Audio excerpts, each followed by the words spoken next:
ایک بزرگ ہیں حضرت مسلم بن عمر، وہ فرماتے ہیں کہ میں گھر میں بیٹھا تھا، مجھے خیال آیا کہ ہمارے محلے میں جو بابا جی ہیں قبریں کھودنے والے گورکن، تو ان کی زندگی گزری ہے قبرستان میں، تو میں آج ان سے پوچھوں تو صحیح کہ قبرستان میں کبھی عجیب شے بھی کوئی دیکھی ہے؟ کہتے ہیں میرے دل میں نہ اللہ نے بات ڈالی، میں چلا گیا ان سے پوچھنے کے لیے۔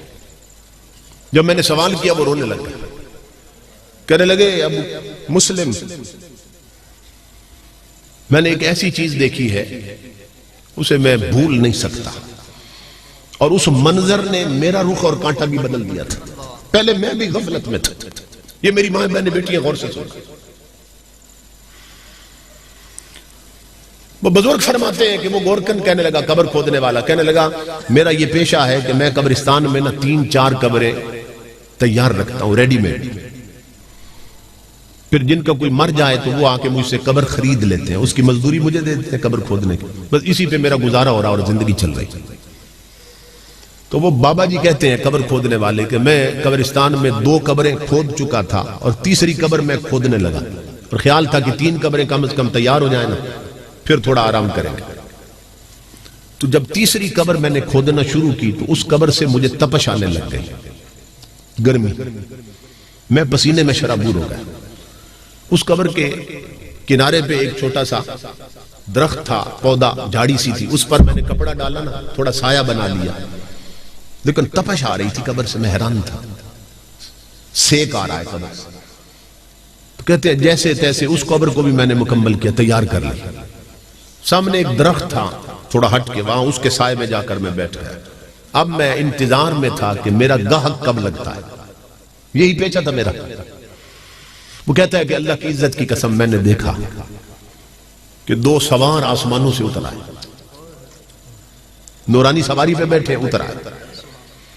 ان میں سے ایک قبر کے سرانے کی، پہلی قبر جو کھودی تھی نا اس کے سرانے کی طرف، دوسرا پاؤں کی طرف کھڑا ہو گیا۔ وہ سر والا پاؤں والے کو کہنے لگا اس قبر کے بارے میں لکھو۔ اس نے کہا کیا لکھو؟ اس نے کہا مشرق و مغرب شمال جنوب میں 12 میل لمبی لکھ دو، 12 میل چوڑی لکھ دو، چاروں طرف 12 میل لمبی چوڑی لکھ دو۔ میں دیکھ رہا ہوں اس نے لکھ لیا کسی کاغذ، وہ دونوں پھر دوسری قبر پہ آ گئے۔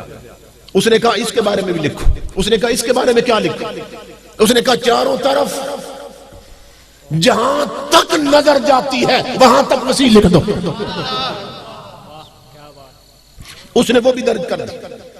اب آ گئے تیسری قبر پر جس سے مجھے تپش آئی تھی۔ وہ کہنے لگا لکھو اس قبر کے بارے میں۔ اس نے کہا کیا لکھوں؟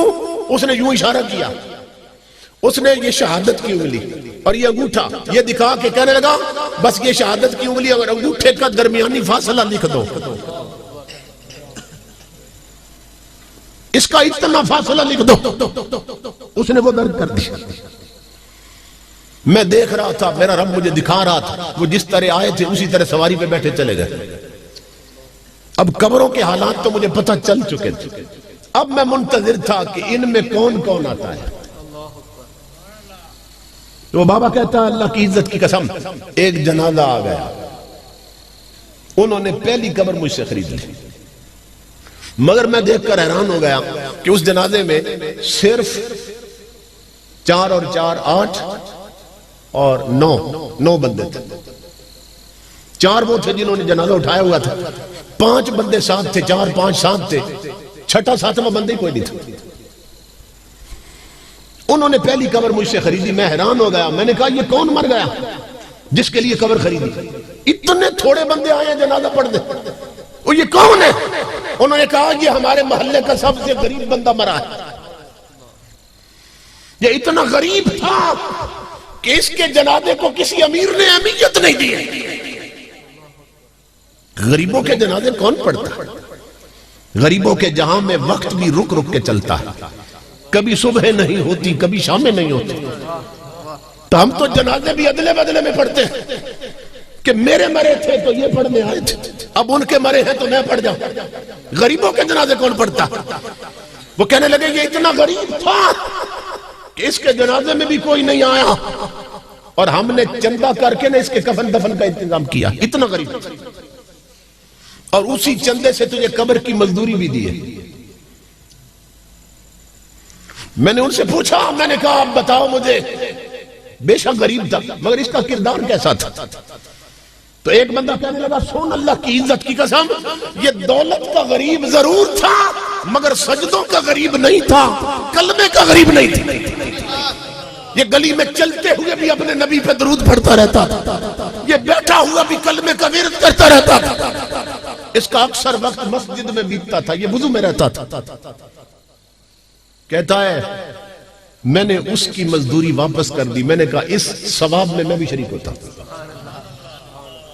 جسے 12 میل لمبی 12 میل چوڑی مل رہی ہے. یہ تو اللہ کا نیک بندہ ہے. میں نے پیسے واپس کر دی. وہ دفن کر کے چلے گئے. میں پھر درخت کے نیچے بیٹھا تھا, انتظار میں تھا اب دوسری میں کون آتا. کہتا ہے پھر ایک جنازہ آ گیا. کچھ وقت کے بعد انہوں نے دوسری قبر مجھ سے خریدی, اور اس پر میں اور حیران ہوا. کس بات پر؟ کہ اس بندے کے جنازے میں صرف وہی بندے آئے تھے جنہوں نے اس کی چارپائی اٹھا رکھی تھی. 4 بندے, 5واں بندے کوئی نہیں تھا. میں حیران ہوا. میں نے کہا یار وہ یہ کون مر گیا؟ اتنے تھوڑے بندے آئے جنازہ پڑھ کے, صرف 4 بندے, یہ کون ہے؟ وہ کہنے لگے یہ ہم بھی نہیں جانتے یہ کون ہے, یہ مسافر ہے, پردیس میں مر گیا ہے, یہ کہیں اور کا رہنے والا, سفر میں مرا ہے. ہم نے پردیسی سمجھ کے اس کا کفن دفن کیا, ہمیں نہیں معلوم یہ کون ہے. وہ بابا کہتا ہے قبر کھودنے والا میری چیخ نکل گئی. میں نے انہیں کہا تم تو نہیں جانتے یہ کون ہے مگر میں جانتا ہوں یہ کون ہے. یہ کوئی محمد عربی کا سچا غلام آیا ہے, یہ کوئی رب کا ولی آیا ہے کہ جسے حد نظر تک وسیع قبر مل گئی. یوں فیصلے ہوتے ہیں. اس کی مزدوری بھی واپس کر دی میں نے, اس کو دفن کر کے چلے گئے. بابا کہتا ہے میں پھر درخت کے نیچے اب منتظر تھا اس تیسری میں کون آتا ہے. اب سننا غور سے, تیسری میں کون آتا. یہ بہت بڑے اللہ کے ولی ہیں جو بیان کر رہے ہیں. کہتا ہے کچھ وقت گزرا, ایک جنازہ آیا. جنازہ کیا تھا؟ پیچھے عوام کا سیلاب آیا ہوا تھا. چودھری, ملک مار, راجے مہاراجے سب جنازہ پڑھنے آئے تھے. ایم این اے, ایم پی اے, ناظم, پٹواری سب آئے ہوئے تھے. کلاس 1 آفیسر سب جنازہ پڑھنے آئے تھے. اور جنازے پر نا میت کے اوپر ویلوٹ مخمل کی چادر پڑی تھی اور اوپر پھولوں سے لدی ہوئی تھی. انہوں نے تیسری قبر خرید لی مجھ سے. میں جنازے کی کثرت پر حیران ہوا اور ادھر قبر کی حالت پہ حیران ہوا. میں نے ایک بندے کو الگ کیا. میں نے کہا یار یہ کون مر گیا, کس کے لیے یہ قبر خریدی ہے؟ وہ کہنے لگا یہ ایک وڈیرے اور امیر کی بیگم مر گئی ہے, بیوی مر گئی ہے. میں نے کہا یہ کیسے تھے؟ انہوں نے کہا ان کے گھر میں دولت تو تھی مگر نبی کی شریعت نہیں تھی. پیسے نے انہیں غافل بنایا ہوا تھا. ان کے گھر کے مصلے ویران رہتے تھے, گھر کی الماری میں قرآن پڑا رہتا مگر گھر میں گانے چلتے تھے. غفلت تھی, دولت نے انہیں رب رسول کا باغی بنا رکھا تھا. پیسہ نا انسان کو بگاڑ دیتا. کہاں یہ غافل تھی, بے پردہ گھر سے نکلتی تھی اور جیسی خود تھی ویسی عورتوں سے اس کے یارانے بھی تھی. اس کی سہیلیاں بھی بے پردہ بے حیا تھی. وہ بابا کہتا ہے قبر کھودنے والا مسلم, اس دن سے میرا کانٹا بھی بدل گیا, میری غفلت کی پٹی بھی اتر گئی اور مجھے یہ بات سمجھ آ گئی کہ یہاں قبرستانوں میں زمین کے نیچے یہاں عہدے نہیں چلتے, ذات نہیں چلتی, دولت نہیں چلتی. یہاں اگر چلتی ہے تو صرف مدینے والے کی غلامی چلتی ہے. یہاں تاجدار کائنات کی تابعداری چلتی ہے, یہاں اور کچھ نہیں چلتا ہے. اس لیے میرے بھائیو, آپ جس بھی خاندان سے ہو, جس عہدے کے ہو, مرو گے تو ہر کوئی اٹھا کر خاک میں ملا آئے گا اور مٹی ڈال کے پلٹ آئے گا. اور وہاں پہنچتے ہی ٹوٹلی طور پر حضور کی شریعت شروع ہو جائے گی، جس شریعت کو کبھی اہمیت ہی نہیں دی تھی، جس کو پڑھنے اور سمجھنے کی کبھی طلب ہی پیدا نہیں ہوئی تھی، مرنے کی دیر ہے، ٹوٹلی طور پر وہاں بات ہی حضور کی شریعت کی شروع ہو جائے گی۔ آنے والے زمین پھاڑتے آ رہے ہیں، آنکھوں سے شعلے نکل رہے ہیں، اور آتے ہی پوچھیں گے من ربک، نہیں پوچھا تیری ذات کیا تھی، نہیں پوچھا تیری تعلیم کتنی ہے، نہیں پوچھا تیرے پاس عہدہ کیا تھا، یہ نہیں پوچھا تیرے ووٹر کتنے تھے، نہیں پوچھا تو الیکشن کتنی بار جیتا تھا، نہیں پوچھا تیرے بنگلے اور زمینیں کتنی تھی۔ آتے ہی جس کی تیاری نہیں تھی وہی سوال کر دیا، پلاٹوں کی تیاری تھی وہ پوچھے کوئی نہیں، انہوں نے کمپیوٹر کے کورس کیے تھے وہ انہوں نے بات ہی نہیں کی، بڑی تعلیم حاصل کی تھی، بڑی بڑی ڈگریاں تھی، وہ آنے والوں نے اس کے بارے میں کوئی سوال ہی نہیں کیا، اور جس سوال کی تیاری نہیں تھی وہی سوال کر دیا، مر ربک، بتا تیرا رب کون۔ اب کیا بتائے میرا رب کون؟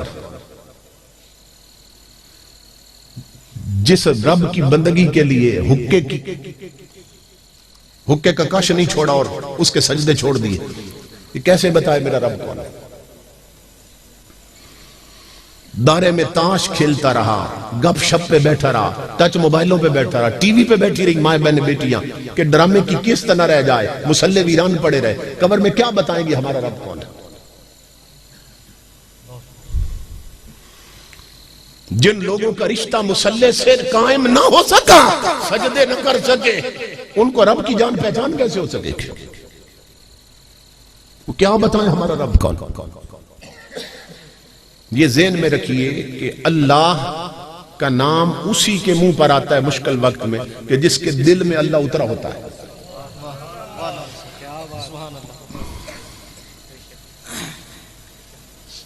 ورنہ منہ سے کبھی بھی اللہ کا نام نہیں نکلتا۔ ایک بزرگ فرماتے ہیں میں نے طوطا پال رکھا تھا، پنجرے میں طوطا، تو میں اس کے پاس جا کے کھڑا ہوتا، میں کہتا میاں مٹھو کہو اللہ، وہ کہتا اللہ، میں اس سے 10 بار بھی کہلواتا نا، میرے کہنے پر کہتا اللہ اللہ میاں مٹھو۔ بزرگ کہتے ہیں ایک دن نا پنجرے کا دروازہ کھلا رہ گیا، میں بیٹھا تھا اپنے دھیان میں، اچانک بلی آئی اور اس نے طوطے کو گردن سے پکڑ لی، پنجرے سے نکال کر چڑھ گئی درخت پر۔ اب میں کر کچھ نہیں سکتا تھا، درخت پہ تو میں نہیں چڑھ سکتا تھا، بلی کھڑی تھی، تو وہ اب میں دیکھ رہا تھا کہ طوطا مر رہا تھا اس کے منہ میں، گردن جو دبوچ رکھی تھی، اب طوطا مر رہا تھا مگر طوطا ٹیں ٹیں کر رہا تھا، ٹیں ٹیں کرتے کرتے مر گیا۔ طوطے ٹیں ٹیں کرتے ہیں نا، وہ بزرگ کہتے ہیں میں سوچنے لگ گیا، بھئی یہ پنجرے میں تھا تو اللہ اللہ کرتا تھا، میرے کہلوانے پہ اللہ اللہ کہتا تھا، میں سوچنے لگ گیا کہ مرتے ہوئے اس کے منہ سے اللہ کیوں نہیں نکلا، ٹیں ٹیں کیوں نکلی ہے؟ وہ کہتے ہیں سوچنے کے بعد میں اس نتیجے پہ پہنچا کہ اللہ اللہ ابھی اس کی زبان پر تھا، دل میں نہیں اترا تھا، اور ٹیں ٹیں چونکہ دل میں اتری تھی، نیچر میں تھی ٹیں ٹیں، فطرت میں ٹیں ٹیں تھی، دل میں اتری ہوئی تھی، تو جو دل میں اتری تھی وہی مرتے ہوئے نکلی ہے۔ اگر اللہ اس کے دل میں اترا ہوتا تو مرتے ہوئے بھی اس کے منہ سے اللہ نکلتا۔ تو جن کی فطرت میں تاش اتری ہوئی ہے، فلمیں اور ڈرامے اترے ہوئے، جن کی فطرت میں گانے اترے ہوئے، جن کی فطرت میں فیشن اور بے پردگی اتری ہوئی ہے، جن کی فطرت میں حرام دیکھنا، حرام سننا، حرام بولنا، حرام کھانا اتر چکا ہے، اور قبر میں اور مرتے ہوئے ان کے منہ سے اللہ کیسے نکلے گا؟ جس کے گھر کبھی گئے نہیں اور گھر جا کر ہی تو جان پہچان ہونی تھی اللہ سے۔ نمازوں کے وقت بازار بھرے، مسجد ویران، اڈے اور دارے آباد، مسجد ویران، تو نمازوں کے وقت بھی جسے رب یاد نہ آیا، مرتے ہوئے اس کے منہ سے اللہ کیسے نکلے؟ تو میرے بھائیوں کوشش کرو کہ اللہ کی یاد دل میں اتر جائے، اور اس کا پھر کیا ہوتا ہے؟ اس کی علامت ہوتی ہے جب اللہ دل میں اتر جاتا ہے کیا؟ پہلے اللہ کی یاد، اس کی محبت دل میں آ جاتی ہے. اب سن رہے ہیں تو آئی ہوئی ہے کہ نہیں آئی ہوئی؟ اب اللہ کی محبت دل میں آئی ہوئی ہے نا. تو شروع میں ایسا ہوتا ہے اللہ کی محبت دل میں آ جاتی ہے، اور پھر اس کو اگر روک لو نا تو پھر سما جاتی ہے. پہلے صرف آ جاتی ہے، اگر اسے روک کے رکھو پھر اللہ کی یاد دل میں سما جاتی ہے، اور اگر پکا کر لو تو اللہ کی یاد پوری زندگی پہ چھا جاتی ہے. اور جب من میں اللہ کی یاد چھا جائے تو پھر صورتیں اسلامی ہو جاتی ہیں، چہرے اسلامی ہو جاتے ہیں، فکر اسلامی ہو جاتی ہے، لباس اسلامی ہو جاتا ہے، گھر کا ماحول اسلامی ہو جاتا ہے، بہو بیٹیوں کا لباس اسلامی ہو جاتا ہے، ان کی تعلیم اسلامی ہو جاتی ہے، شادی کے رسم و رواج پھر اسلامی ہو جاتے ہیں، پھر پورے ملک کا نظام ہی اسلامی ہو جاتا ہے. یہ یوں ہوتا ہے کہ اگر اللہ رب العزت کی سچی محبت دل میں رچ بس جائے، سچی محبت نقشہ بدل کے رکھ دیتی.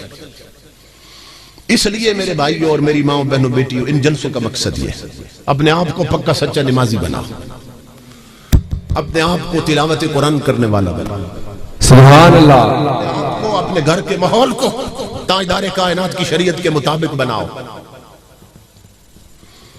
قرآن کے ساتھ اتنی محبت پیدا کرو کہ جس دن قرآن کی زیارت نہ کر سکو نا تمہیں چین نصیب نہ ہو. جنہیں پڑھنا نہیں آتا وہ قرآن کو دیکھ تو سکتے،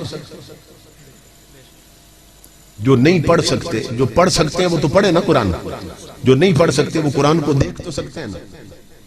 تو روزانہ وضو کر کے قرآن کی زیارت کر لیا. قرآن کو پڑھ نہیں سکتے تو قرآن کو مل تو سکتے ہیں سینے لگا کے. تو روزانہ قرآن کو وضو کر کے مسجد میں جا کے مل لیا گیا، چوما کرے سینے سے لگائے. اللہ کی عزت کی قسم اس درجے میں بھی اگر قرآن سے محبت ہوئی نا قرآن جولی بھر دے گا. قرآن اپنی برکتیں دیتا. آخری بات عرض کر رہا ہوں، ایک بزرگ بالکل ان پڑھ تھے، چٹے ان پڑھ تھے، نماز یاد تھی، 5 وقت نماز پڑھتے تھے، کلمے کا ورد کرتے، وضو میں رہتے. قرآن سے محبت بہت تھی اگرچہ پڑھے ہوئے نہیں تھے. مسجد میں جاتے جب سارے نمازی نکل جاتے مسجد سے تو الماریوں سے قرآن نکالتے اور چومتے اور سر پہ رکھتے اور سینے سے لگاتے، اور اس طرح ملتے نا قرآن کو جیسے بچھڑا ہوا یار یار سے ملتا ہے. اور پھر رو کر کہتے مجھے نہیں معلوم تجھ میں کیا لکھا ہے، پڑھایا جو کسی نے نہیں، مگر یہ تو میں جانتا ہوں کہ تو میرے نبی کے دل میں اترا ہے، اور تیرے لفظوں کی کئی بار میرے نبی کے لبوں نے تلاوت کی ہے. تو میں پڑھ نہیں سکتا، تجھے مل تو سکتا ہوں، آپ میرے سینے لگ جا. چومتے قرآن کو اور پھر کھولتے قرآن کو. تو قرآن کی کالی کالی سطریں نظر تو آتی ہیں، جتنا بھی بندہ ان پڑھو وہ سطریں تو نظر آتی ہیں نا. تو کرتے کیا، ایک ایک سطر پہ انگلی پھیرتے ہیں، پھر اگلے صفحے پہ چلے جاتے ہیں، پھر انگلی پھیر کے صفحہ ختم کر دیتے ہیں، پھر اگلے صفحے پہ. مہینے بعد یا 2 مہینے بعد پورا قرآن انگلی پھیر کے ختم کر دیتے. اور تلاوت کیا کرتے، پڑھ تو نہیں سکتے تھے، عقیدے کا اظہار کرتے. جس سطر پہ انگلی پھیرتے نا ساتھ کہتے جاتے یہ بھی حق ہے، یہ بھی سچ ہے، یہ بھی حق ہے، یہ بھی سچ ہے. سچے نے جو بتایا، سچے مدینے والے نے جو خبر دی ہے، یہ بھی حق ہے، یہ بھی سچ. اس وظیفے کے ساتھ پورا قرآن ختم کر دیتے. لوگ اسٹور تلاش میں تھے کہ یہ بندہ مسجد میں اندر کیوں رہ جاتا ہے اکیلا. تو جب کھڑکیوں سے جھانکا دیکھا تو کہتے ہیں یہ تو قرآن کو ملتا ہے، یہ تو قرآن کو چومتا ہے، اتنی محبت ہے قرآن کے ساتھ. وہ بندے ہنستے، بھائی اس کو پڑھنا نہیں آتا تو سینے لگا رہا ہے، سر پہ رکھ رہا ہے، باتیں کرتا ہے قرآن کے ساتھ. وہ کہتے ہیں ہم ہنستے تھے، لیکن پھر ہم نے دیکھا کہ جب وہ بندہ مر گیا، اللہ کی عزت کی قسم، ہم غسل دے کر کفن پہنا کے جنازہ پڑھ کے جب میت لے گئے نا قبر کی طرف، تو اس کی میت قبر میں بعد میں اتری ہے. قبر کی ہر دیوار پر قرآن پہلے چمک رہا تھا. سبحان اللہ، ماشاءاللہ.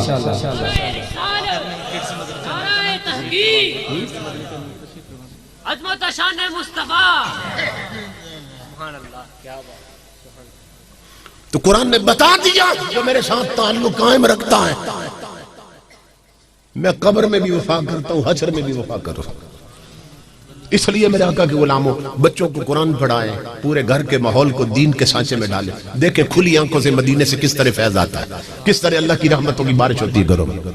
تو ان جلسوں کا مقصد یہ ہے، یہ آپ کی بڑی ہمت ہے کہ آپ اس وقت تک تشریف فرما ہے، بیٹھے رہے، اور ان جوانوں نے اتنا اہتمام کیا مل کر۔ ظاہر ہے بزرگوں نے سرپرستی کی ہوگی، مشائخ تشریف لائے، تو یہ ہماری خوش بختی ہے کہ مل بیٹھے اور ہم نے بھولا ہوا سبق یاد کرنے کی کوشش کی ہے۔ اللہ رب العزت ہمیں شریعت پر عمل پیرا ہونے کی توفیق عطا فرمائے۔